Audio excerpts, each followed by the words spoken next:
سلام به مخاطبای خوب پادکست مدیر ساخت. من محمد هستم با دوست و رفیق و برادر خوبم امیر. امروز در خدمتتون هستیم بعد از یک وقفه نسبتاً طولانی با یک اپیزود جدید، اپیزود شماره 36 و تو این اپیزود از یکی از دوستای خیلی گلمون سیاوش حکیم خواهش کردیم که بیاد و با همون صحبت بکنه به عنوان سینیر پرینسیپال دیتا ساینتیست تو شرکت آتودسک. ماشاءالله تایتل تریلی سیاوش نمیکشه این تایتل، فقط تایتلش گنده است، خبری نیست.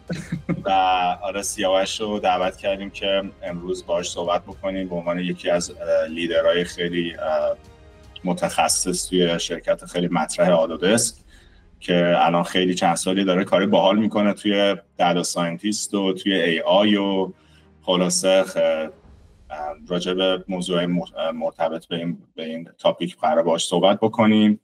اتفاقا همین چند روز پیش هم آتودسک یونیورسیتی بود، یه ایونت خیلی مهمی که هر سال برگزار میشه و خیلی آپدیت‌های جدید داشتن و حالا سیاوش با همون راجع بهش صحبت میکنه. قبل از اینکه حالا بسپاریم دست سیاوش که خودش رو معرفی بکنه، چون خیلی داستان جالبی هم داره سیاوش به نظر من، از جرنی که داشته، از حالا تهران اومده اینجا و چه پروسه‌ای داشته رو خیلی دلم میخواد سیاوش ازت بشنویم. ولی قبلش امیر تو هم می‌خوای سلام علیکم و بچه‌ها بکن و اگه تو هم چیزی داری اضافه بکن که دیگه بریم با سیاوش. آره محمد ممنون تو. من خیلی خوشحالم بعد مدت‌ها محمد به ما وقت داد که بیاد روی ای رو با هم یه گفتگوی دیگه داشته باشیم. چه گفتگوی خوبی هم خواهد شد با یکی از دوستای خوبمون که for some reason فرصت نبوده که باهاش صحبت کنیم، ولی چقدر خوب که بعد از آتودسک یونیورسیتی هستش. فکر کنم آتودسک همین هفته بودش و چیزای جدیدی که آتودسک رو کرده رو میتونیم راجبش سیاوش بهمون توضیح بیشتری بده. آتودسک واسه خود من به عنوان یه انجینیر کانستراکشن متاسفانه من خیلی اطلاعات نداشتم. مثلا اتوکد رو میشناسیم، رویت رو میشناسیم، حالا سیویل 3D رو میشناسیم، ولی بیشتر از این اطلاعاتی نداریم. من خیلی خودم به شخصه علاقه دارم ببینم که چه اتفاقایی دیگه توی شرکتی به نام آتودسک میفته و چجوری یه غول هستش توی کارهای انجینیرینگ و کانستراکشن. آره ولی خوشحالم که امروز در کنار سیاوش هستیم و یه اپیزود خوب داشته باشیم. بک توی محمد. امیر مرسی. تقصیر منم ننداز همه داستانه وقت رو خودت هم درگیر بودی، ولی آره بیشترش تقصیر منه. امیدوارم که همتون مخاطبای گل تابستون خوبی هم داشته باشین و داشتین تا این لحظه. آخراشو میدونم دوران سختی برای هممون هم بود از لحاظ اتفاقایی که بین ایران و اسرائیل افتاد و واقعا خیلی دوره سختی بود برای همتون، برای ماها که خیلی خانواده‌مون ایران هستن. ولی خلاصه همدردی ما رو بپذیرید و امیدوارم که همتون سلامت و شاد و موفق باشید. خلاصه سیاوش ممنون واقعا که دعوت ما رو پذیرفتی داداش. اول از همه میخوای خودت رو معرفی بکن و جرنی که داشتی از زمانی که الان اومدی اینجا و قبلش حتی ایران چی کارا کردی، کجا دانشگاه رفتی، چی خوندی، اومدی اینجا و تغییرایی که دادی توی مسیر زندگی تو برای ما بگو. حتما. سلام به استادای خودم امیر و محمد، مرسی که دعوت کردید واقعا به این برنامه‌تون. ببین خب اسمم که گفتی یه اینترودکشن خیلی خوبم گفتی که من دیگه نمیتونم چیزی بهش اضافه بکنم، ولی بخوام خلاصه بگم من ایران دانشگاه تهران بودم، دانشگاه فنی. خیلی تغییر رشته زیاد دادم. اول مهندسی شیمی خوندم، بعد از لیسانسم یه مدت رفتم آلمان کارآموزی داشتم که کمپانی به نام اینگس و دانشگاه اشتوتگارت که خیلی منو جذب رشته نفت کرد. برای این برگشتم ایران، مثلا متأسفانه رفتم سمت نفت رشته، ولی همیشه کارهای پروگرامینگ می‌کردم، نه اینکه فقط کارهای آزمایشگاهی بکنم. بعد مسترم تصمیم گرفتم اپلای بکنم بیام آمریکا، اومدم یو اس سی، دوره پی اچ دی اینجا گذروندم. مثل خیلی از دانشجوهای دیگه 2 چمدون گرفتم دستم و یه کوله پشتی اومدیم. همتون با این فرآیند آشنا هستید دیگه. پی اچ دی رو خوندم دیگه. تقریبا اواخر پی اچ دی که داشتم میرفتم، من خیلی فکر کنم خوش شانس بودم که استادی که داشتم به گروهی که کار میکردم آدمایی بودن که کارهای کامپیوتر ساینس، کارهای برق میکردن. برای همین خیلی من به اون زمینه آشنا شدم و تقریبا هی دوره تغییر ایجاد کردن. گفتم آها نفتم باحاله، ولی بذار یه خورده بیشتر برم سمت کامپیوتر ساینس و دیتا ساینس و ماشین لرنینگ و این حرفا. دیگه تقریبا اواخر دوره پی اچ دی بود که یه حرکت جالب با یه سری از همکلاسیامون زدیم که یه استارتاپی با هم راه انداختیم تو زمینه همین ای آی و دیتا ساینس، ولی اپلیکیشنش تو نفت و گاز و این حرفا بود. دیگه حتی خب مثل خیلی استارتاپ‌های دیگه فیل شد، ولی خیلی تجربه بسیار خوبی بود، خیلی یاد گرفتیم تو اون چند سالی که کار کردیم روش. و دیگه جوین شدم استارتاپ‌های دیگه، بعد کمپانی دیگه جوین شدم، CRC یکی از اونها بود، کالیفرنیا ریسورسز کورپوریشن، ولی همیشه کارهای دیتا ساینس و اینا می‌کردم. و دیگه تقریبا بیشتر از 4 سال قبلم جوین شدم اتودسک، چون همیشه می‌خواستم دیگه اپلیکیشنش فقط تو نفت و گاز نباشه، خواستم یه اپلیکیشن های دیگه داشته باشه، مثلا حالا تو کانستراکشن باشه، تو معماری باشه، آب باشه. آره این خلاصه سفر من بود از ایران به اینجا. سیاوش خیلی جالب. من یه فالوآپی بکنم. من نمیدونستم استارتاپ کار کردی و ای آی کار کردی، با اینکه خیلی مدت زیادی میشناسمت. و این استارتاپ چه سالی بود که راجع به ای آی شما کار کردین؟ حالا ما ای آی رو مثلا 3-4 ساله میشناسیم، 2-3 ساله میشناسیم. چجوری بود این زمان بندیش؟ آره من تو دوره پی اچ دی مونم کارای ای آی میکردیم. خب مثلا برمیگرده خب به سال 2012 2013 اینطوری، یا 2015 زمانی بود که ما این فکر استارتاپ رو زدیم که آره بیا مثلا استارتاپ رو بزنیم و این کار رو انجام. تقریبا 10 سال پیش میشه. ولی خب واقعا باید تشکر کنم از چت جی پی تی و جمنای و این ای آی، یعنی ال ال ام که اومد بیرون دیگه، چون قبل اون کسی خیلی با ای آی آشنا نبود و ما اصطلاحاً بهش میگفتیم ترادیشنال ای آی. یعنی شما یه سری کارهای ترادیشنال می‌کردی، یه سری مدل‌هایی می‌ساختی که مثلا بتونی پردیکت بکنی یه چیزیو، ولی خب چت جی پی تی همه چی عوض کرد. همه آشنا شدن با این دنیای قشنگ ای آی. آره. و تو کورسای دیتا ساینس تو توی پی اچ دی برای مثال یه کمی این شیفت رو انجام دادی، به نظر میرسه از بچلر کار پروگرامینگ میکردی، ولی این شیفتی که انجام بدی رو پی اچ دی این اتفاق تو یو اس سی این اتفاق افتاد. آره کورسایی که برداشتم دقیقاً زمان بود که من تو یو اس سی بودم. کورسای کامپیوتر ساینس برداشتم، دیتابیس منیجمنت، حالا دیگه مربوط کامپیوتر ساینس خیلی کورس هست، ماشین لرنینگ و خیلی چیزای دیگه. الان دیگه حضور ذهن ندارم چون تایم رو واقعا. ولی کورس رو چه زمینه‌ای، یعنی مدرک رو چه زمینه‌ای هستش؟ نفت هست یا؟ آره پی اچ دی مدرکی که گرفتم آره تو یعنی زمینه نفته، ولی خب تز پی اچ دی ما اگه نگاه بکنیم از تایتلش شروع بکنید به آخرش برسی، همیشه کارهای دیتا ساینس و کامپیوتر ساینس و الگوریتم‌های مختلف رو اپلای کردم. یعنی بیسش کامپیوتر ساینس، ولی که آره فکر می‌کنم اصلا زمان ما همون دقیقا منم 2010 شروع کردم، 13-14 فارغ التحصیل شدم. اصلا هر رشته‌ای که بودی حداقل تو کار ما اینطوری بود که مجبور بودی یه کار کامپیوتری بکنی تا بتونی اصلا به عنوان پایان نامه اینو ارائه بدی.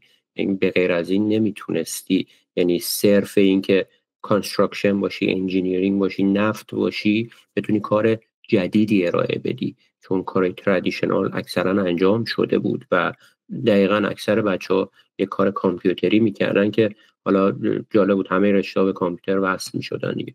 عالی. فکر کنم ممنون از توضیحی که دادی محمد. سوالای خوبی پرسیدی امیر. خیلی سیاوش داستان جالبی داره زندگی تو برای خود من. وقتی که حالا من با افتخار داشتم که تقریبا 12-13 سال با سیاوش رفیق باشم از زمانی که خودم وارد آمریکا شدم، که فکر می‌کنم تقریبا ما هر سه تامون یه بازه وارد آمریکا شدیم. من آگوست 2013 بودم، تو سیاوش فکر کنم من آگوست 2012 اومدم. تو 12 بودی. امیر تو چی؟ من پیشکسوتم آگوست 2010. که همه لحاظ سنی همه جوره برامون پیشکسوتی داشتی. بزرگم unfortunately true. آره ولی خیلی برای خود من خیلی جالبه که تو انقدر تغییر زیاد دادی و این نشون میده که چقدر ذهن قوی داری. به نظر من تغییر واقعا چیز راحتی نیست، یعنی مخصوصا اینکه توی کریر باشه، توی حالا اریایی باشه که میخواید راجبش درس بخونی، تحقیق بکنی، ریسرچ بکنی. خودت حالا هیچ وقت این چالش رو داشتی که مثلا ترسایی داشته باشی که وقتی داری سویچ میکنی از مهندسی شیمی به نفت، از نفت به دیتا ساینس، نمیدونم بعد به ماشین لرنینگ و حالا الان هم توی یه تاپیک خیلی جدید داری کار میکنی، هیچ وقت این ترس رو حس کردی؟ ببین ترس نه، چون برای من خیلی اکسایتینگ و هیجان انگیز بود همیشه و همیشه نگاه میکردم مثلا ببینم بازار کار چه شکلیه و یه فاکتور دیگه این بود که چی خودم دوست دارم. مثلا وقتی من تصمیم گرفتم مثلا مهندسی شیمی به نفت، خیلی مهندسی شیمی و نفت خیلی با هم فرقی ندارن، راستش رو بخوای خیلی تغییر بزرگی نبود، ولی خب میگم اون دوره‌ای که مثلا کارآموزی گذروندم تو آلمان و با آدمایی که سر کار داشتم خیلی دیدم و وسیع‌تر کرد که چی دوست دارم، مرحله بعدی برای من چیه. تو هم تغییر بزرگی که من دادم همین بود که از نفت مثلا بیام واقعا کارهای دیتا ساینس بکنم. این به نظر من یه جامپ بزرگی بود. یا وقتی کمپانیمو عوض کردم که فقط کارهای نفت میکرد بیام کارهای فقط مثلا اپلیکیشنش کانستراکشن و معماری و این حرفا باشه. همیشه برام همیشه یه استادی میکردم و یه شانسی هم همیشه همراه من بود که منتورای خیلی خوبی داشتم.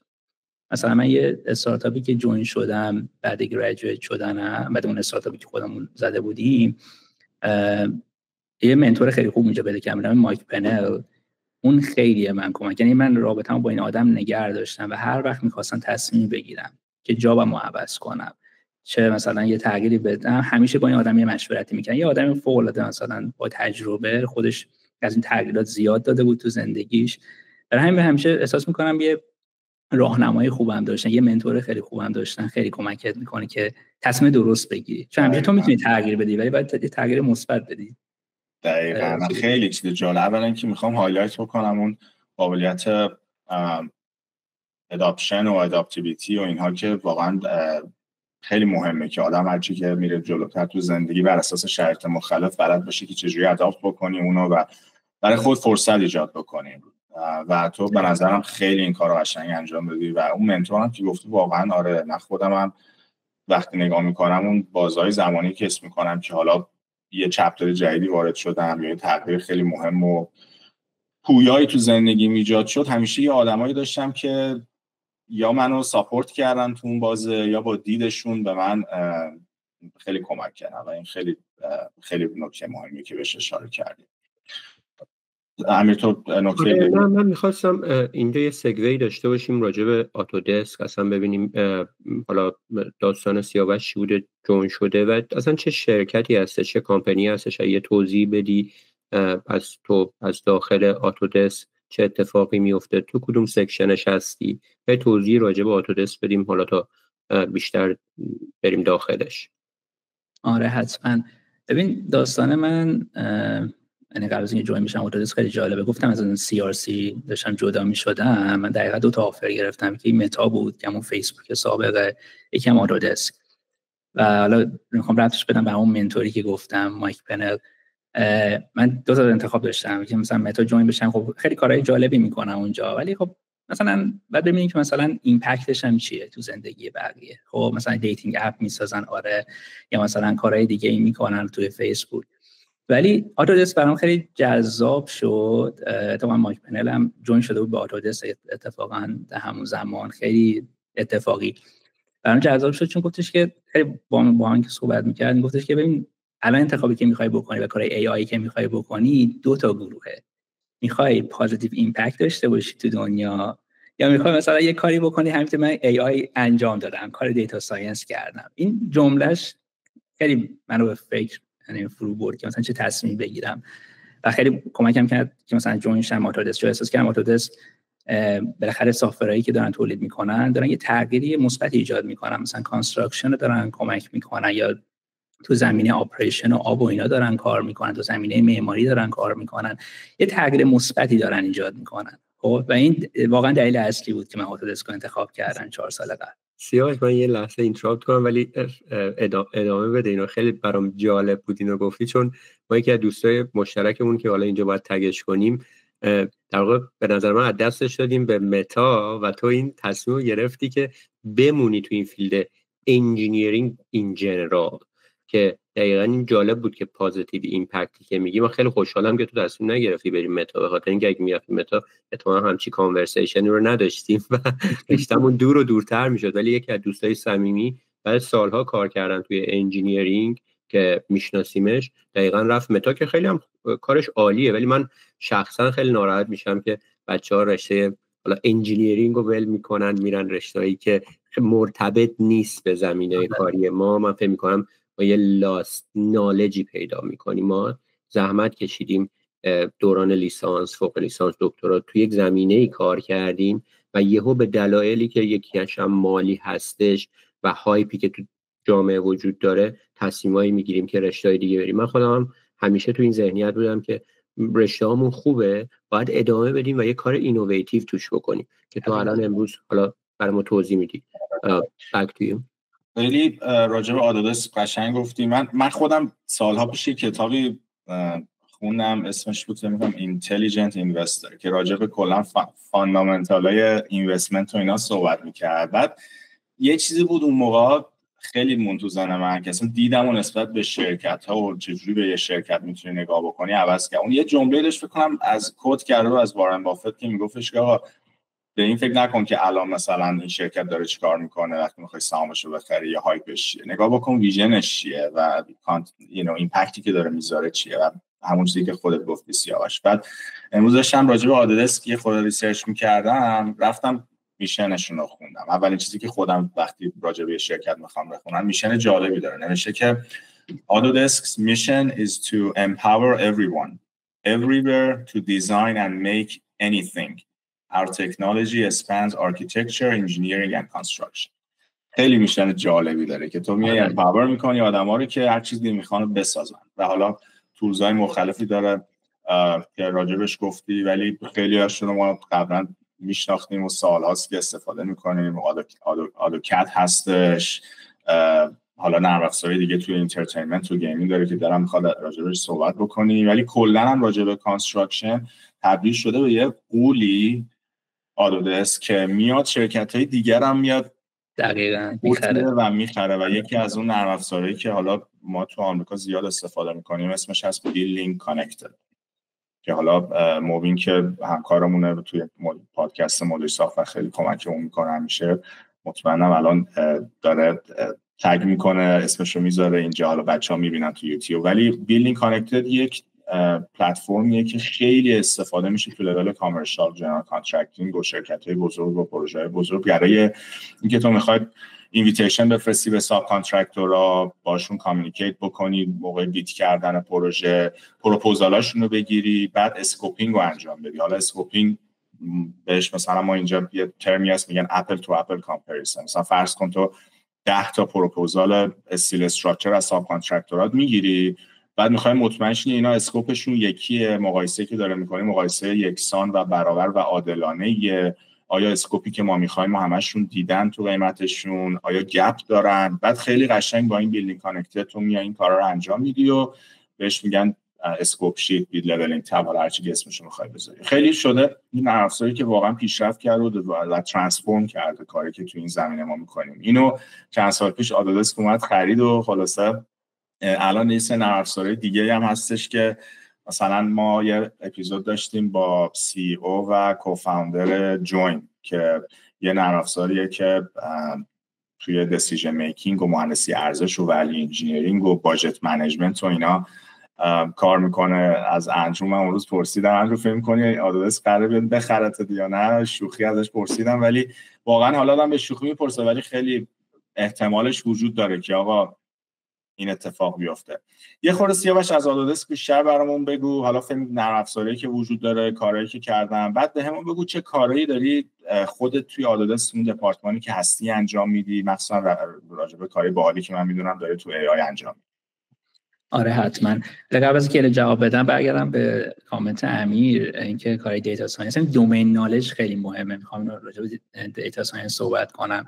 اگر بخواد یکی آدم دیتا ساینتیست موفقی بشه، بهتره اینکه دومین نالج خوبی داشته باشه. یا نه یه سافت دیولپر میشه، یه سافت انجینیر میشه که خوبه، ولی دیتا ساینتیست موفقی نمیشه.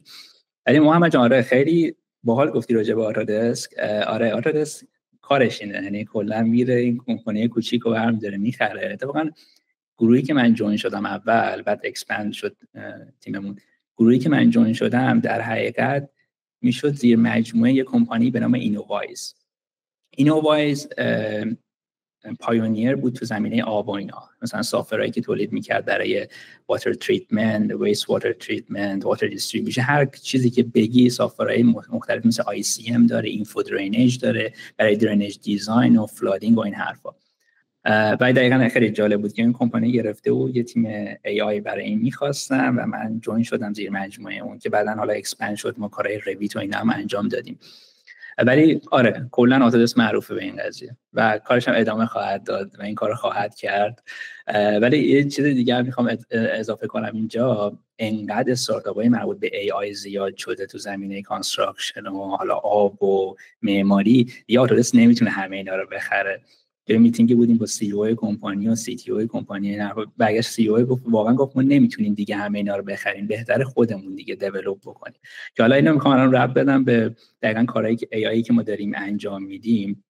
اول شروع میکنم از رویت، چون رویت یه سافری که خیلی از آدما میشناسن این رویتو، برای راجع به آبم صحبت میکنم سافرایی که داریم.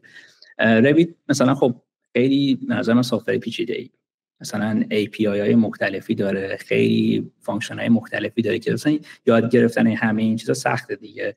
مثلا بعد یه آدمی باشی با 30 سال شاید تجربه که بدونی کجا بری که مثلا من بخوام مثلا این دیوار رو بسازم یا بخوام تگ کنم، حالا مثلا دایمنشنینگ رو چجوری انجام بدم و از این مثالایی که خود شما استادید بهتر از من اینا رو میدونید.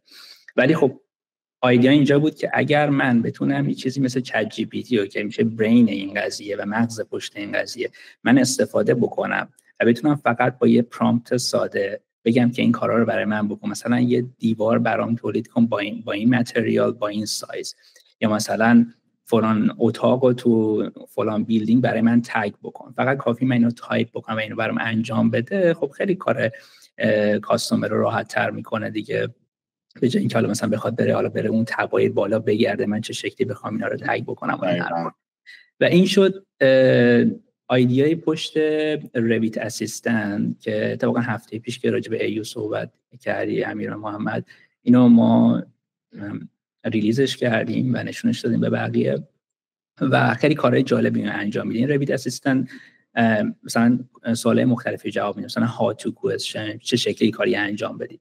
قبلا چیکار می‌کردی؟ مثلا می‌رفتی تو هلپ یا منوال یک سافت سرچ می‌کردی من چه شکلی این کارو بکنم، مثلا جواب سوالتو پیدا می‌کردی و این خب میتونه به صورت یک خیلی کانورسیشن ساده جواب سوالتو بده. علاوه بر how to tell me، مثلا اگر یه سوالی راجع به مدلت داری، مثلا چند تا دیوار اینجا هست، چند تا، مثلا مثال خیلی ساده میگم، مثال خیلی پیچیده‌تر از این نمیتونه جواب بده، چند تا پنجره داری، چند تا در داری، اینا رو میتونی تایپ بکنی و اینا رو قشنگ میره رو مدلت آنالیز میکنه و خیلی سریع تو چند ثانیه برمیگرده به این جواب میده، مثلا هم هاتو جواب میده هم تلمین جواب میده. و از همه جالبترش سوالای مربوط به دویته، یعنی برای اون یه کاری انجام بدی، مثلا بهش میگی که آقا جان برو مثلا تایپ نمیدونم این دیوار رو متریالش عوض کن، یا مثلا فایر ریتینگ که خیلی چیز مهمه برای دیوارها و مثلا برای درهای مختلف، اینو برای من عوض کن، جای 1 ساعت بکن 2 ساعت. این کارا رو میتونه الان انجام بده. من خیلی راحت میتونم اینا رو شیر کنم چون همش صحبت شده تو ایدو راجبش. این یکی از به نظر من پروژه جالبی بود که ما انجام دادیم برای رویت و هنوزم داریم بهش اضافه میکنیم و بهتر و بهترش میکنیم. خیلی هم حالا میونه کلمه پرانتز باز بکنم، خیلی مهمه چون که یکی از بزرگترین چالنج‌ها توی کانستراکشنه، تو مرحله دیزاین. به خاطر اینکه کانستراکشن واقعا من فکر کنم کانستراکشن اونقدری که باید کردیت بگیره از مردم نمیگیره، چون فوق العاده پیچیده است به نظر من شخصا. تو فکر کن مثلا یه پروژه حتی ساختمونی ساده هزار دیتیل داره و چالنجی که وجود داره اینه که تو وقتی قرار دیزاین بشه، این پروژه الان توی حالا شرکت‌های دیزاین که انجام میشه توسط یک شخص که دیزاین نمیشه که، خب حتی توسط یک شرکت هم دیزاین نمیشه. تو فرض کن یک شرکتی که حالا آرکیتکت اصلی پروژه است، آره راجع به نمای ساختمون، جیومتری بیلدینگ، کلا آرکیتکچرال فیچرهای اصلی داره دیزاین رو انجام میده، ولی زیر مجموعهش 20 تا دیزاین تیم دیگه و کانسالتنت دارن کمکش میکنن. مثلا میگم پلامینگش یکی داره دیزاین میکنه یه شرکتی، نمیدونم الکتریکالش یکی شرکتی داره دیزاین میکنه، استراکچرش یه شرکتی، اتسترا. بعد اینا تو فکر کن 15 تا دیسیپلین مختلف، 20 تا دیسیپلین، 20 تا شرکت وقتی این دیزاین رو دارن انجام میدن، مشکلی که همیشه وجود داشته و حتی الان هم وجود داره کوردینیشن به ایناست. یعنی چی؟ یعنی یکی میاد میگه آقا آره این دیوار رو مثلا بیا این فایر ریتینگش رو عوض بکنیم، یا مثلا دیوار رو از اینجا یه 3 اینچ موو بدیم اینور. به همین سادگی نیست، به خاطر اینکه این تاثیر رو استراکچر میذاره، MEP بیاد عوض بشه، اون داکت ورکت ممکنه جاش عوض بشه، خیلی پیچیدگی داره. و مشکلی که پیش می اومد بود که یه تغییر کوچیک دیزاین که اتفاق میافتاد همه جوره کاور نمیشد توی دیزاین. یعنی بعداً به وجود میاد که آره مثلا آرکیتکچرال پلن ها آپدیت شده ولی استراکچر هنوز کچاپ نکرده باشه، یا MEP دیزاین مثلا هنوز آپدیت نشده. من فکر کنم این اتفاقی که با رویت اسیستنت که تو تیم روش کار کردین یه ترانسفورمیشن بزرگ ایجاد میکنه و خیلی این کار رو راحت‌تر میکنه. تو اون دستورایی که میتونی بدی به رویت که آقا اینو عوض بکن ولی حواست باشه مثلا آقا MEP و 15 تا دیسیپلین دیگه هم عوض بشه، و اینو فکر می‌کنم خیلی خیلی بهینه‌تر میکنه. آره خیلی جالب. می‌خوام چیزی اضافه بکنم. اتودسک دقیقاً یه کاری هم که داره اینجا میکنه، یه چیزی به نام فرما ایجاد کرده و این فرما دقیقاً کاری که میکنه، تو یه سنتری داری که دیتا منیجمنت سنتره که تمام حتی سافتورهای مختلف، فکر کن مثلا تو رویت داری استفاده میکنی، سافتورهای دیگه هم استفاده میکنی، حتی ترد پارتی هم داری استفاده میکنی، یعنی سافتورهای از بیرون هم داری، همه اینا وصل میشن به یه دیتا سنتری. دقیقاً مثالی که تو محمد زدی، یه تغییری که تو مدل ایجاد میکنی، مثلا من نشستم پشت کامپیوترم رویت دارم یه تغییر ایجاد میکنم، بقیه هم اونو میبینن، فقط رو کامپیوتر من نیست. این هم یه فرما واقعا یه بیگ دیلیه تو آتودسک. سیاوش من یه نکته‌ای بگم که تو راجعش صحبت کنی. ببین ما برای مثال دقیقاً چت جی پی تی LLM که اومدن بیرون، نمیدونم 2022 بود، یا خیلی پیشرفت خوبی کردیم تو زمینه تکست، لارج تکست، و شما اطلاعات اگه وجود داشته باشه به صورت تکست بیس، شما احتمالاً میتونی سوال بپرسی ازش، کارهای مختلفی بکنی که چت جی پی تی، حالا مشابه چت جی پی تی در واقع اون فرانت فیس این قضیه هستش و فکر می‌کنم پیشرفت قابل توجهی کرده. آتودسک اتفاقی که به نظر میفته، شما با گرافیکال آبجکت ها کار میکنید و حالا یه توضیحی راجع به این که AI تو این گرافیکال آبجکت ها چه اتفاقاتی میتونه بیفته. خب درسته، من راجع به صحبت کردی که اطلاعات ما میتونیم پیدا کنیم. اوکی، اطلاعات تکست باشه متوجهیم که این اتفاق احتمالا میتونه بیفته. گفتی تو رویت ما میتونیم حتی بهش بگیم که یه کاری رو برای ما بکن. اون کار انجام دادن یعنی اینکه شما یه گرافیکال آبجکت و یه دیوار رو میای مشخصاتش رو عوض میکنی. این اتفاق یک کمی بیشتر بر ما توضیح بده، چون LLM ساده نیستش، یه اتفاق دیگه ای باید اون پشت بیفته و میخوام ببینم تا کجا پیشرفته، چه اتفاقاتی افتاده و چالنجاش چی هستش. حالا واسه تکست بیس ها ما تمام تکست های رو اینترنت رو داریم برای ترین کردن این مدل ها. آتودسک با این چالش چه کار میکنه؟ آره سوال خیلی خوبی پرسید. حالا من میخوام اینو دو قسمتش بکنم امیر. قسمت اول برای رویت و آتوکد و این سافتورها. ببین اینا سافتورایی هستن که هزاران API دارن. تو اگه بخوای مثلا یه دیوار تولید بکنی، یه جایی هست تو سافتور میری اون تب کلیک میکنی، ولی یوزر باید کلیک بکنه، بعد مثلا سایزش رو تعریف بکنی، متریالش هم تعریف بکنی تو برات ایجاد بشه. چون این API اصطلاحاً اونجا هست، این LLM میتونه اینو کال کنه، این API رو اصطلاحاً کالش بکنه و رانش بکنه و اکزیکیوت بکنه که این اپریشن رو برای تو انجام بده. ولی ما میدونیم API آردی توی سافتور وجود داره و یه چیزی هست به نام MCP، یا نمیدونم شنیدید راجعش، یعنی مدل کانتکست پروتکل، که خیلی صدا کرده تقریبا 2-3 ماهه. چیز جدیدی نیست. ایده‌اش اینه که تو LLM رو میتونی استفاده بکنی که تولای مختلف و یا فانکشن‌های مختلف رو کال بکنه و اکزیکیوت بکنه. درسته.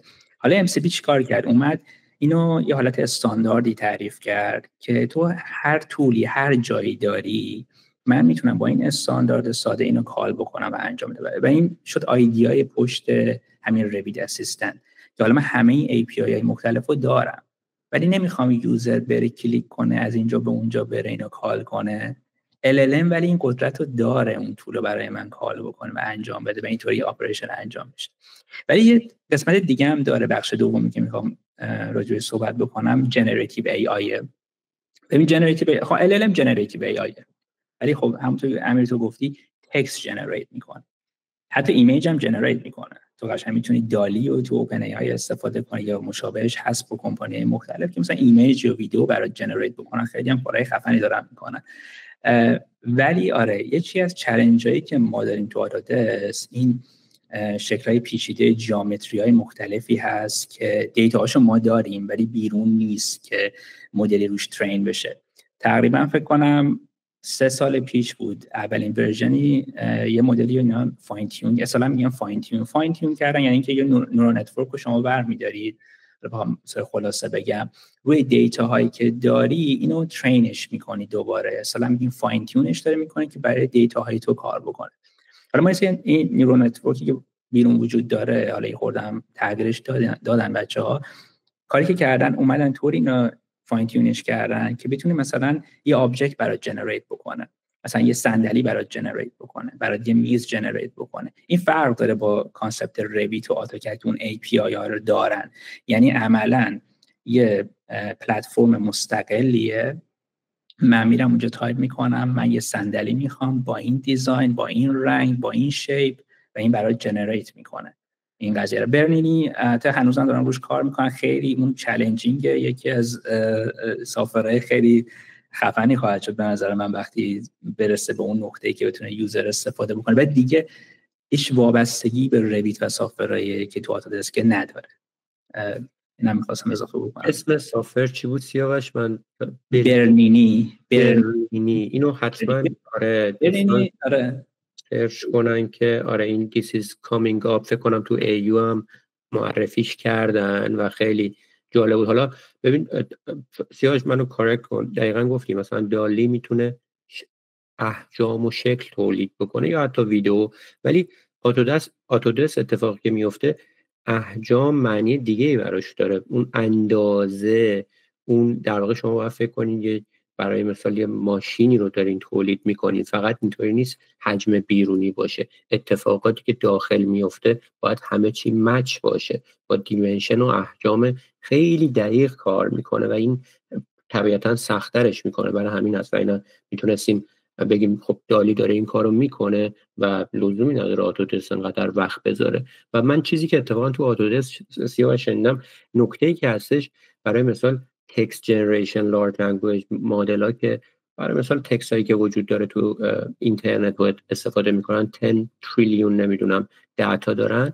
مشکل آتودسک اینه که اونا فقط 1% این اینفورمیشن رو گرافیکال دارن و یعنی میخوام بگم چقدر اختلاف زیاده که به یه جایی برسه که مثل تکست جنریتیو عمل بکنه و خب این چالش عجیبی هستش. ولی آره من برنینی رو دیدم خیلی جالب بود و یه اتفاق دیگه هم که میفته سیاوش، مثلا میتونستی بهش بگی اوکی من مثلا یه حجمی رو دارم، یه قسمتی رو بهش اضافه میکنم، دستی میرفتی میکشیدی براش، میگفتی مثلا یه لیوان دارم میخوام یه دسته اضافه کنم، این دسته رو براش محمد میکشیدی، بعد میرفت احتمالاً تو دیتابیس وحشتناکی که داره که بازم 1% نسبت به اون تکسا سرچ میکرد، میدید چه آلترنتیوهایی وجود داره، چه احجامی رو داره که هم با آبجکت اصلیت کار بکنه هم ست باشه، آلترنتیو هم بهت میداد، مثلا چیزای مختلف رو میتونه.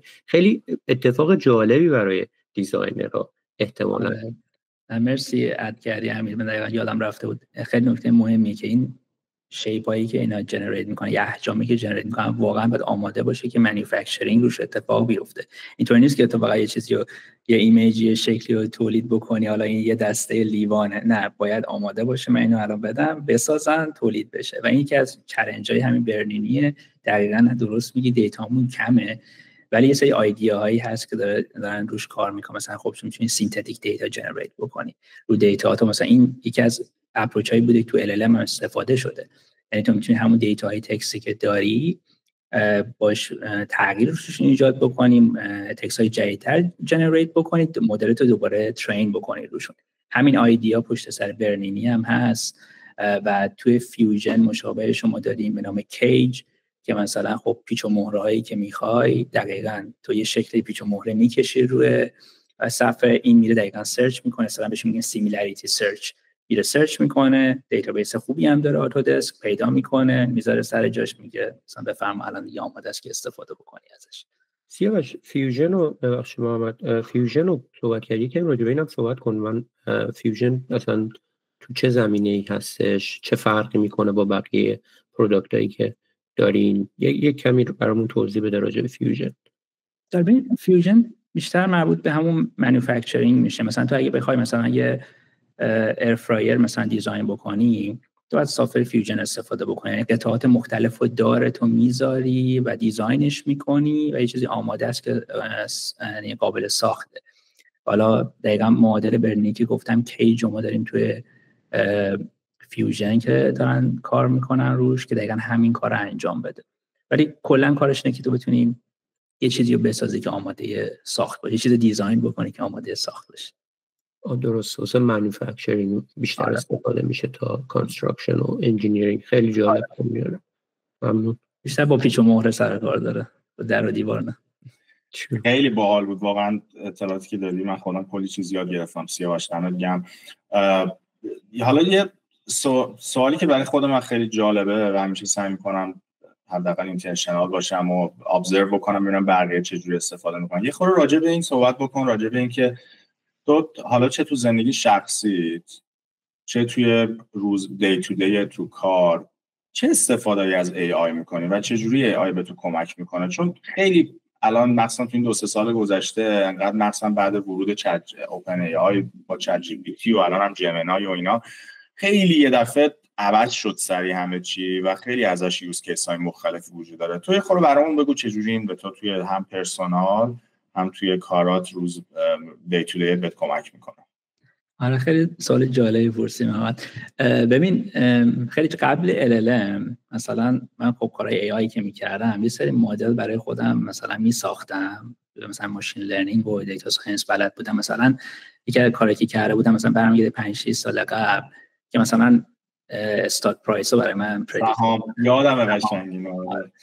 ولی خب بعد ببین وقتی LLM اومد و همین MCP که گفتم راجبش مدل کانتکست پروتکل و تول کالینگ و این حرفا دیگه اونو میذاری کنار. یعنی تو عملا میتونی بری توی مثلا چت جی پی تی، حالا این کانتکست هم باید بهش بدی دیگه، مثلا بگی آقا این دیتا های این استاکی که من دارم، تو کافی این دیتا رو بهش بدی و همون چیزی که میخوای پردیکت بکنی، چون به هم به دیتا های بیرون دسترسی داره، به نیوز دسترسی داره و خیلی بهتر میتونه این کارا رو انجام بده. این یه مثالیه که برای من خودم یه حالت شاکینگ بود که آقا مثلا قبلا چقدر من زحمت کشیدم اینو برای خودم ساختم، ببین چقدر راحت میتونه این اتفاق بیفته. ولی غیر اون یک کاری که مثلا همه ازش استفاده میکنن واقعا تو رایتینگ، این چیزی که خیلی قویه واقعا چت جی پی تی توش، که واقعا ادیت میکنه، مینویسه و حتی مثلا ما کسایی که کاری پروگرامینگ میکنن تو تیم ما یه چیزایی به نام کوپایلت هست، کرسر هست، نه سری پلتفرمایی هستن بر اساس همین LLM چت جی پی تی و اینا، ولی اینا کدینگ برات انجام میدن و عملا در طول روز میبینی که بچهای تیم همینا رو استفاده میکنن، کدینگا رو انجام میدن، چه کدای باحالی هم مینویسه خفن. یعنی تقریبا بهت بگم شاید 1% سافتور دیولپر بیرون باشن که بتونن هم پای چت جی پی تی کد بزنن، یعنی عملا بقیه ازش استفاده میکنن. آره این دوتا مثالی بود که الان تو ذهنم بود. FC 25 و 26 و فیفا و اینا ازش استفاده نمی‌کنی. به نظرم یه خورده اونجا بیشتر میتونی استفاده کنی، یاد بگیری یه خورده. آره اونو هر وقت بهتر شد تونستی ببری حتما یا استفاده میکنم. بعد اول حالا امروز برای هم سیاوش هم امیر بیان یه سر پیش من خورده این FC 26 رو من گرفتم، ریلیز شده برای بازی کنیم، حالا خبرش رو میدونی، ولی یه خورش کار کن رو فیفا. ولی خیلی جالب یه چیزی هم اضافه بکنم، چون ما تو در میره اصلا. آره که حالا آخر همین ریکوردینگ میذاریم نتیجه بازی، حالا بقیه هم شاهدن نظر میدن.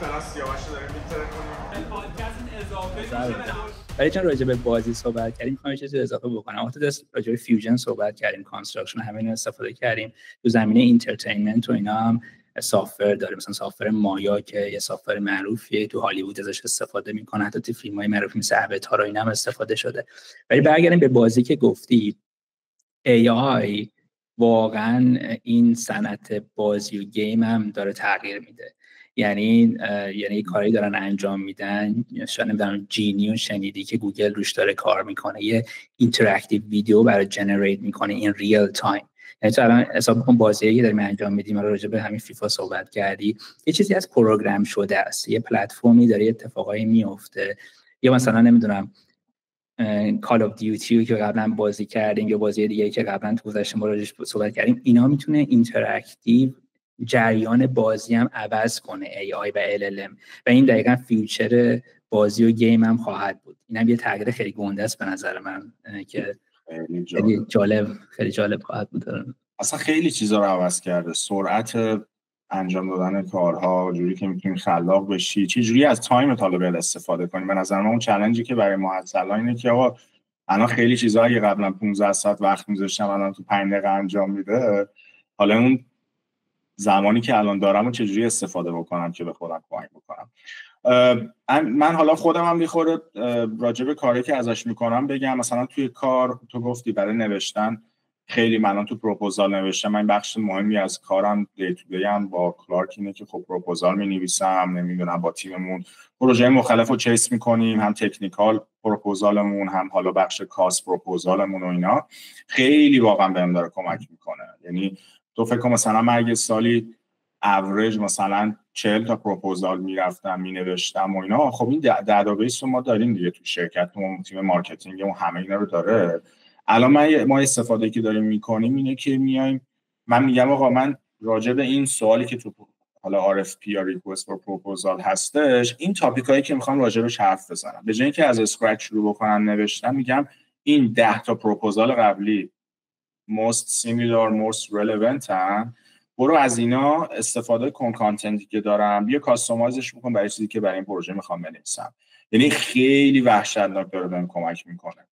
از این ازش استفاده میکنم. یه کاری باحالی دیگه که در تو دپارتمان حالا خودم انجام داریم میدیم اینه که مثلا ما وقتی که توی پروژه دیزاین بیلدمون، وقتی با دیزاین پارتنرمون داریم روی مثلا اونر اومده گفته این پروژه رو میخوایم، ولی به دیزاینی نمیده، میگه این باجتت، اینم پروگرامت، اینم پروژه‌ای که میخوایم بیا دیزاینتو بده.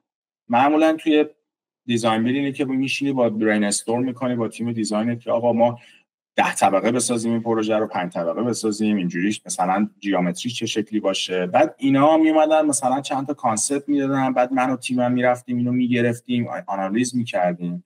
الان از AI داریم استفاده میکنیم، همزمان که داریم توی میتینگا آپشن‌های مختلف رو بررسی میکنیم، AI داره من کمک میکنه که همزمان من میبینم آقا این اسکین تو فلور ریشیوش چجوری تغییر میکنه، جی اس اف پروژه چجوری گروس اسکور فودش تغییر میکنه، افیشنسی پروژه چجوری میره بالا، بهش پارامترهای کاست میدم، همزمان بهم اطلاعاتو میده. خیلی همه چی کلابوراتیو تر شده. بعد کار دیگه این که حالا مثلا دیتا آنالیسیس ازش استفاده داریم میکنیم، مثلا توی یونیت پرایسینگ و کاست انالیسیس و اینا میاد به تمام دیتابیس استیمیت هایی که قبلا تو پروژهمون داشتیم بهش اطلاعات میدیم، بعد ازش من دارم فیدبک میگیرم. مثلا آقا الان پروژه اگه مثلا هاسپیتال باشه به من بگو مثلا ترندایی که وجود داشته تو قبلا چه جوری و از اون استفاده میکنیم برای پروژه پیش بینی کاستش. پرسونال هم مثلا یه کاری که ازش استفاده میکنم دی تو دی اینه که فرضاً میگم یه تابلو میخواستم بگیرم، یه آرت دیزاینری بود ازش میخواستم اوردر بدم، توی پیجش رفتم یکی از طرح‌هاش خوشم اومد ولی مطمئن نبودم چجوری با استایل خونه من و حالا اون ترکیب رنگی که دارم ست میشه. یه ویدیو گرفتم دادم به فکر کنم به جمینای دادم. الان جدیدا من از جمینای بیشتر استفاده میکنم. دادم به جمینای گفتم این خونه منه، اینم طرحی که میخوایم، ولی بیا به من یه کانسپت بده، چند تا عکس بده در دقیقاً خونه من وقتی این تابلو نصب بشه بهم بگو کدوم بیشتر فیت مناسبیه. 3-4 تا عکس داد، بعد یکیشو خوشم اومد فرستادم برای اون دیزاینره، گفتم من اینو میخوام.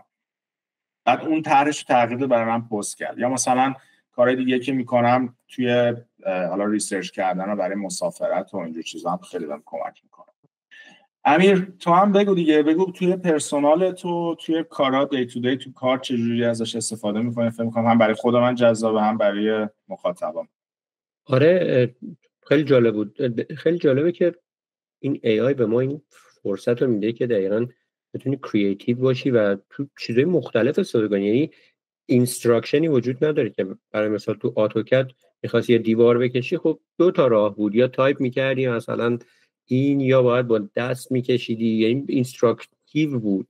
ولی الان من همین الان داشتم فکر میکردم چه جالب، مثلا رو پروپوزال هم میشه استفاده کرد، با وجود اینکه خب من رولی که دارم پروپوزالی نمینویسم، ولی این بر اساس اون نیاز، اون اینتراکشن ها شما میتونی تفاوت بدی تو یوز کیسات. خیلی جالبه. من فکر میکنم بیشترین استفاده ای که من خودم داشتم به عنوان ایمیگرنت، قبلا خیلی زمان میذاشتم و اون ذهنیتی که میخوای پرفکت هم باشی دیگه، خیلی زمان میذاشتم برای رایتینگام، برای ایمیل زدن، کامیونیکیشن کردن و خب اینا آفیشال داکیومنت بود. واسه ما ایمیل جزء آفیشال داکیومنت حساب میشه و مهمه که چی بنویسی. الان احساس میکنم توی روز این دیگه دغدغه‌ام نیستش، خیلی راحت میتونم ازش استفاده کنم، آلترناتیو بگیرم و بر اساس اون اینتنشنی که دارم با حالا اون مخاطبم صحبت کنم. بعضی وقتا برای مثال با کانترکترم بیشتر اسرتیوم، میخوام بهشون بگم این کارو برام انجام بدین. وقتی دارم با اون کانسل ممبر مثلا صحبت میکنم توی شهرداری، خیلی فرندلی تونم که آره لطفاً این کارو بکن. خیلی جالبه که به خودت یه قابلیتایی میده که قبلا بهش فکر نمی‌کردی، به خاطر اینکه دانسته‌هات از زبان برای مثال انگلیسی محدود بود و دامنه لغات زیاد مهم نیستش، بیشتر اون تون، بیشتر اون نحو بیانت خیلی مهمه. چون واقعا فکر می‌کنم تجربه هممون این باشه، لغت زیاد مهم نیست، اتفاقا تو کار ساده ترین لغات رو استفاده کردن مهمه. ما هیچ وقت لغات پیچیده اصلا استفاده نمی کنیم، این بیشتر محیط آکادمیکه که لغات باید یه جوری باشه که بقیه نفهمن. توی کار از ذهنیت متفاوت، مهم اینه در کوتاه‌ترین زمان اون اینتنت رو برسونی و کلیر باشه، اینترپریتیشن نداشته باشه، جور دیگه ای فکر نکنه. این به نظرم مهمترین چیز باشه. علاوه بر این فکر می‌کنم تو کانستراکشن پراجکت ها محمد، نه فکر کنم شما هم درگیر هستیم، همه درگیریم، به خاطر اینکه نالج توی مراحل مختلف تولید میشه. ما اونر برای مثال اون ویژن رو داره، اسکماتیک دیزاین رو داره، معمار یه زمانی کار کرده، مهندس یه زمانی کار کرده، تازه میاد تو کانستراکشن و بعد آپریشن. ما تو کانستراکشن هیچ وقت اینو نتونستیم حل کنیم که تمام این نالج توی زمانهای مختلف یه جا باشه. بیم تلاش کرد، بیم گفت آقا ما بیام تمام این نالج رو بذاریم توی یک جا، ولی برای همه پروژه ها اپلیکیبل نشد. ما خیلی، من میتونم بهتون بگم 60-70% پروژه ساختمانی بیم اصلا استفاده این ندارن، با وجود اینکه این همه فشار توی 10-15 سال اخیر روی بیم اومد. بنابراین بیم نتونست سولوشن باشه برای پروژه خاص، طبیعتاً هستش، ولی من فکر میکنم AI اینجا میتونه یه حرکتی بکنه که تمام نالج پروژکت رو همه افراد اکسس داشته باشن. این به نظر دوئبله و اکثر نالج پروژکت حتی همین الان تکست بیسه. یعنی اگر نگاه کنی دراینگ حدود شاید 10%-15% داکیومنت پروژه باشه، تازه تو دراینگ 70-80% تکست هستش. یعنی من فکر می‌کنم AI توی پروژه ساختمانی این کمک رو به نظرم خیلی راحت تا چند سال آینده این اتفاق بیفته که تمام نالج پروژه یه جا جمع بشه و همه دسترسی داشته باشن. ولی آره خوب گفتی. آره من فکر می‌کنم اینو خیلی اکسسیبل تر داره میکنه. بخاطر همیشه مشکل ریسورس بوده، الان خیلی راحت تر داره میشه خیلی چیزا. و حالا دیجیتال توین و اینا هم خودش بحثه جدایی که میشه ساعت‌ها راجعش حرف زد. من فکر می‌کنم خیلی هم مهمه که ما چجوری از این پلتفرم‌ها استفاده بکنیم دیگه. به نظر من اون پرامپت نوشتن خیلی مهمه. حالا دی تو دی چجوری مثلا استفاده می‌کنیم. سیاوش یه خورده برام میگی که چند تا پرکتیس خوبی که تو خودت شخصا استفاده می‌کنی وقتی یه پرامپتی می‌خوای حالا توی اوپن ای آی، چت جی پی تی یا مثلا جمینای بنویسی، کلا پروسس تو چجوریه؟ چجوری سوالو مطرح می‌کنی، یه درخواست رو به این پلتفرم‌ها میدی؟ آره سوال خیلی خوبیه. ببین خیلی واقعا پاورفولن، یعنی چت جی پی تی، جمینای، انتروپیک، کلاود فور داره، همشون خوبن، ولی LLM همیشه میتونه اشتباه هم بکنه و یه چیزی رو تولید بکنه که کاملا به نظر تو خیلی خوب بیاد. مثلا یه چیزش بپرسی، یه چیزی به توضیح بده که چقدر قشنگه، احتمالاً درسته ولی کاملا آفه. برای حتما آدم باید اینو دابل چک بکنه. ولی یک کاری که آدم باید بکنه که کانتکست خوب بده به LLM وقتی میخوای پرامپت رو بنویسی. مثلا من کاری که میکنم اگه بخوام مثلا واقعا یه موضوع تکنیکالی باشه که احساس کنم خیلی LLM تو اون زمینه خوب نیست، یه PDF که دارم، یه داکیومنتی که دارم که اطلاعات داره، اینو اول اتچ میکنم، بهش میگم که آقا اینو بخون، کانتکست رو بفهم، حالا پرامپتمو مینویسم، بهش میگم حالا برای من اینو سامرایز کن، یا برای من جواب این سوالمو بده. برای همین کانتکست دادن توی پرامپت خیلی مهمه به نظر من تو LLM. حالا من خودم تجربه داشتم، ازش چیزایی پرسیدم و خیلی قشنگ و تر و تمیزم یه جوابی داده، ولی خب من چون میدونستم گراند تروث چی بوده میگفتم نه این کاملا اشتباهه، ولی خب خیلی به نظر من قشنگم توضیح داده. این به نظر من خیلی مهمه مثلا تو کارهای تکنیکال. ولی خیلی چیزای دیگه عادی روزمره به نظر من پرامپت خاصی نمیخواد، انقدر باهوشه که LLM قشنگ میتونه این کارا رو انجام بده. و اینکه حالا راجبه همه داریم راجبه LLM و کاربردش صحبت میکنیم، من میخوام که راجبه دارک ساید LLM و آینده چه تأثیری خواهد گذاشت اینا هم اگه بخوایم نمیدونم نظر شما چیه. هر کسی یه ایده‌ای راجبه این قضیه داره. مثلا من خودم میتونم شروع کنم مثلا بگم نظرم چیه و اتفاقا بر اساس یه پیپری اینو دارم میگم و نمیدونم راجبه AI27 شنیدید یا نه. یه پیپریه طرفای اپریل این اومد بیرون، خیلی هم سر و صدا کرد. حالا اگه AI27 هم خیلی پیپر طولانیه، اگه وقت ندارید حتما یه آدیو داره، آدیوشو گوش کنید. اگه بازم وقت ندارید یه یوتیوب ویدیو داره 30 دقیقه است، ولی خیلی به نظر من جذابه.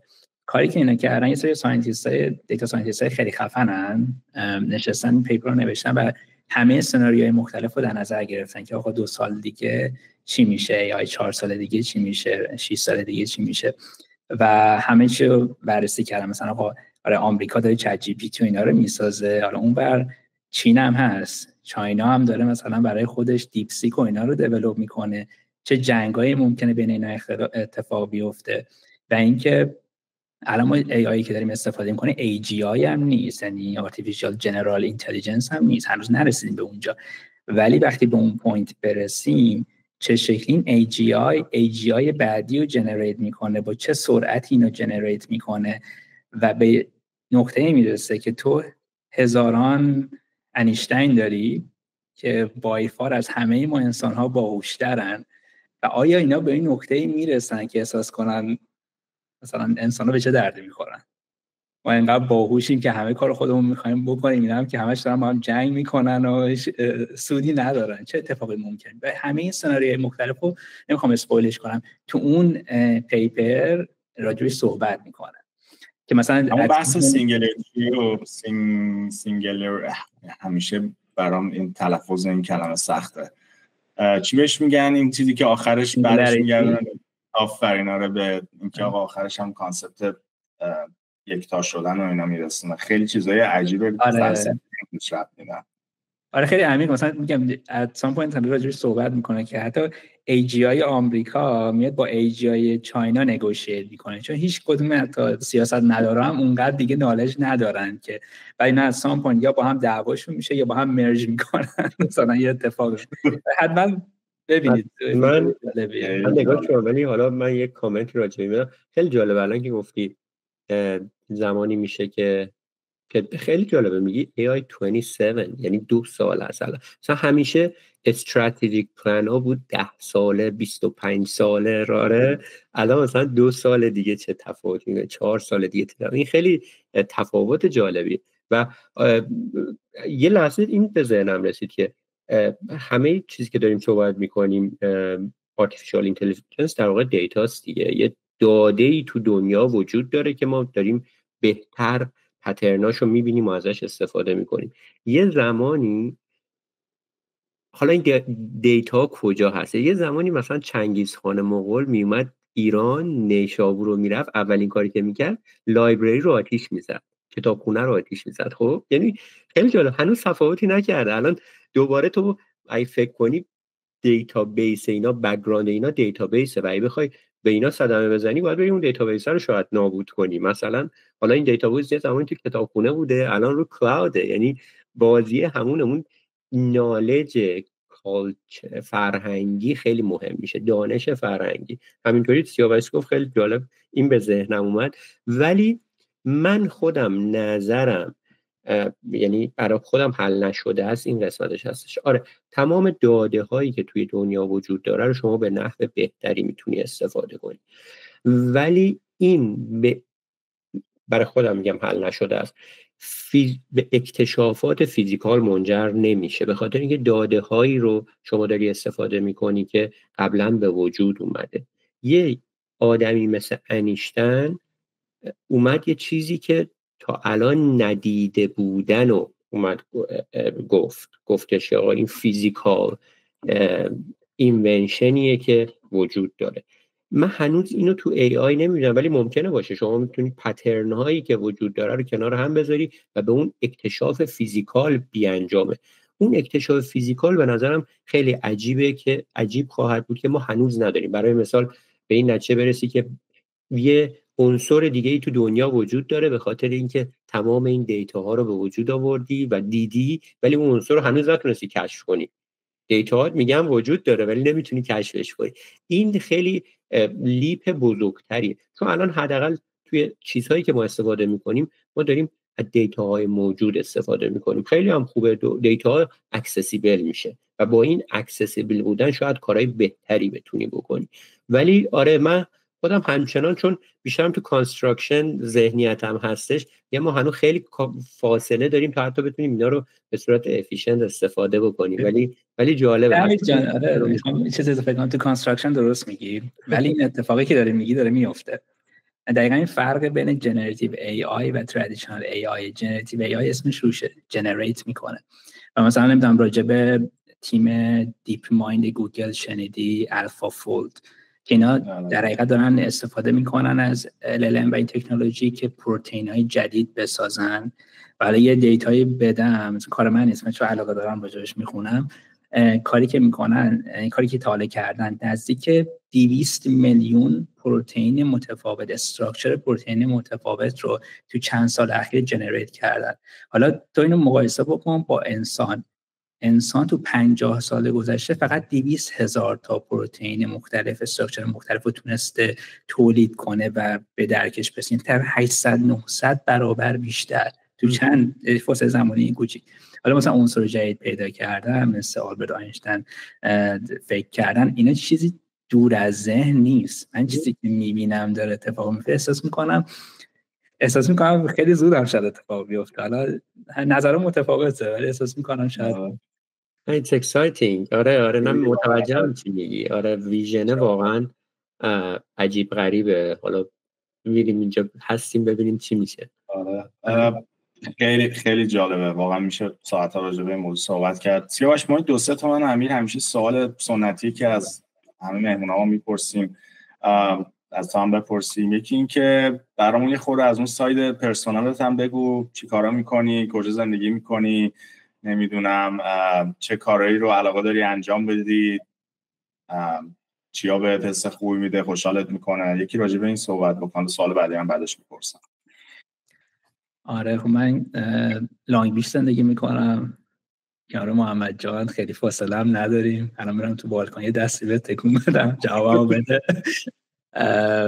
و اینکه این چیزایی که بهم آرامش بده، کاری که دوست دارم انجام بدم، من خیلی بیچ بایکینگ رو خیلی دوست دارم. یکی از کارهایی که حالا هوا خیلی گرم بود تابستون خیلی این کار نکردم، ولی هوا که خوب باشه اینو خیلی بهم آرامش میده. یعنی موزیک خوب گذاشتن تو گوشم و یه مسیر مثلا طولانی و فقط دوچرخه سواری کردن، هایکینگ و این چیزا هم که اصلا خود میدونی چیزایی هستش که دوست دارم. و یه جوری طبیعت و واقعا یه جوری با اینکه خیلی راجع به AI اینا صحبت می‌کنیم و کار AI می‌کنم، ولی من دلم بیشتر با طبیعته تا با چیزای آرتفیشیال. اون داستان هایکینگ گفتی آقا، یه بارم با سیاوش من رفتم هایکینگشون، یه هایکر خیلی باحال ملی بود فکر کنم اگه اشتباه نکنم. آقا ما رفتیم و داشتیم میرفتیم یکی از این چرخ‌های ویلچر من تو این سنگ و اینا پکید، داستان عجیبی شد اون روز دیگه، یه اتفاقای خیلی جالبی هم افتاد. کتاب و اینا چیه؟ یه کتاب میتونی معرفی بکنی سیاوش برای مخاطب اگه قرار باشه یه کتاب معرفی بکنیم؟ ببین یک کتابی که اخیراً خوندم و خیلی دوست داشتم، برای بار دوم در حقیقت خوندم، بیشتر من آدیو بوک و اینا گوش میکنم تا بخوام بخونم، انسان در جستجوی معناه.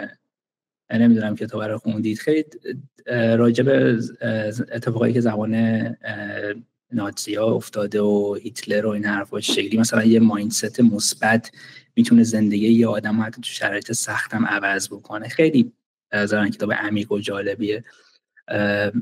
این الان تو دقیقاً تو ذهنم بود که گفتم حالا. آره نه کتاب فوق‌العاده‌ایه، خیلی کتاب خیلی جالبه که الان حداقل ماها الان باهاش آشنا شدیم. کتاب چون 100 سال آره.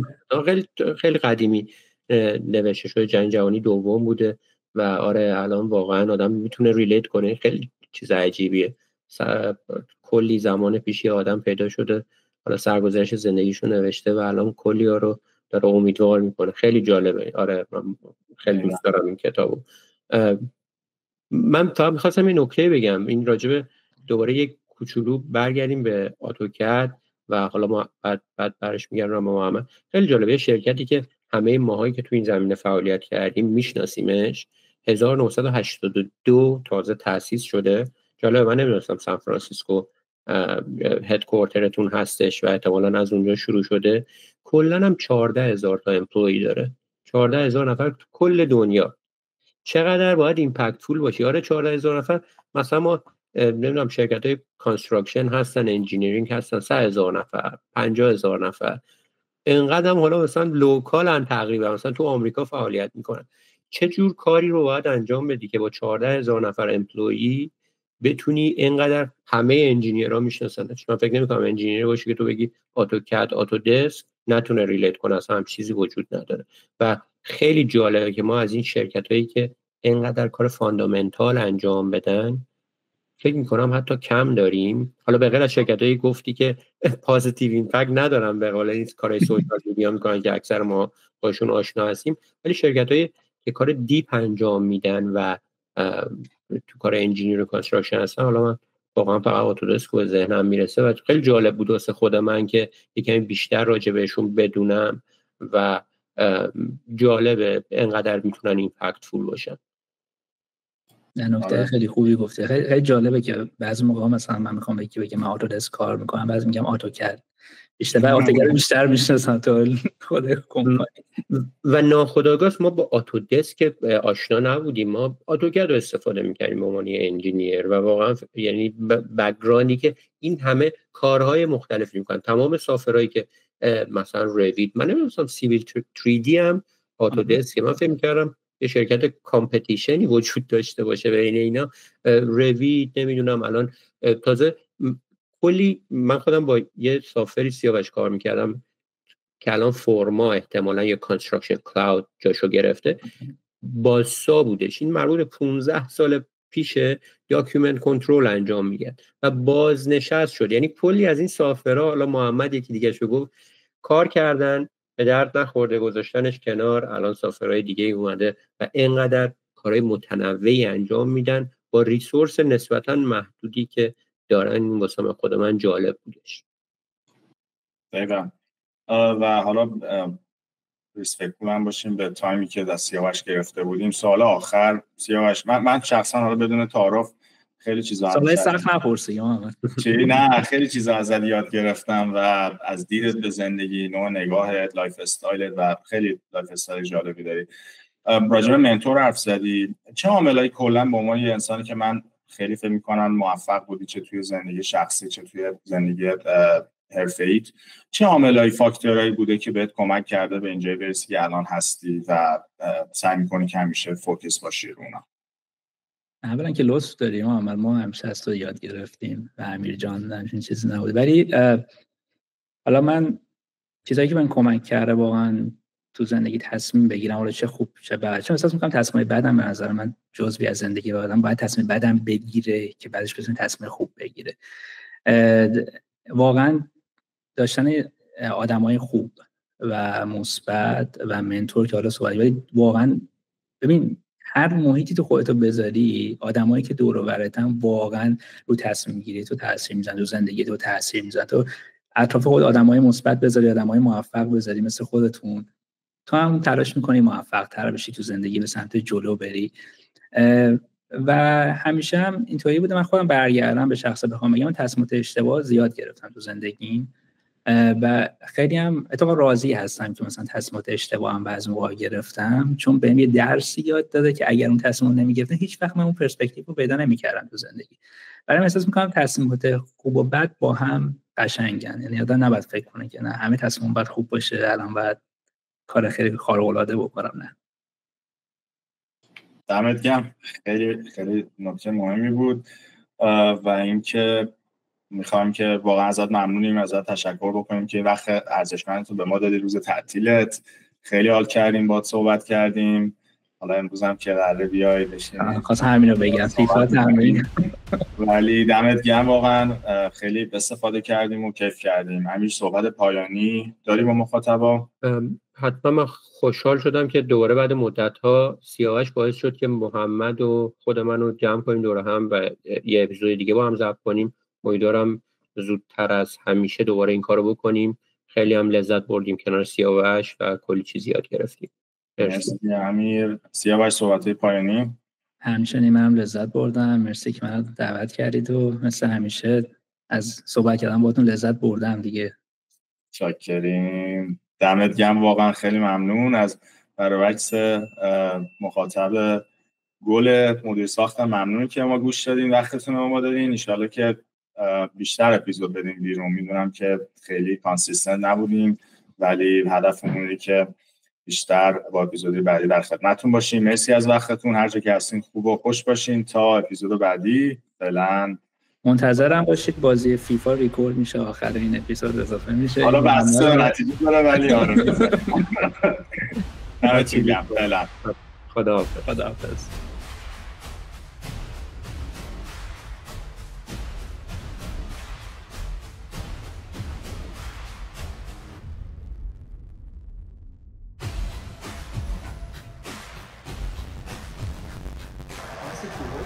هنوزم رئال قوی ترینه؟ ما رئال هیچ کی دارن نکرده رئال الان فعلا سیاوش رو داریم می‌تره کنیم. بابا عقبی چی میگی؟ فقط بازی روانی. بازی عالی. بیا. ای بازی روانی. علیرضا فقط دارن دو تا برو. بیا اسم تو برادر 4 امتیاز. گل مسخره.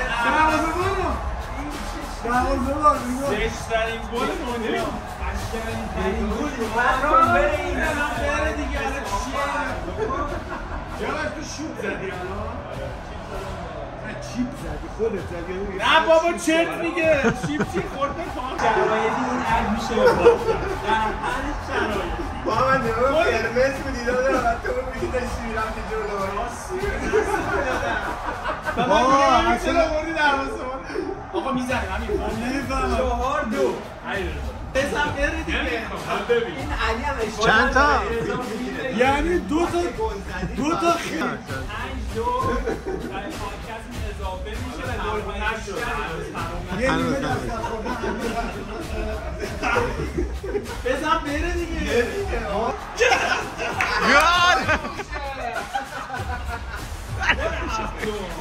سرقامش کردی.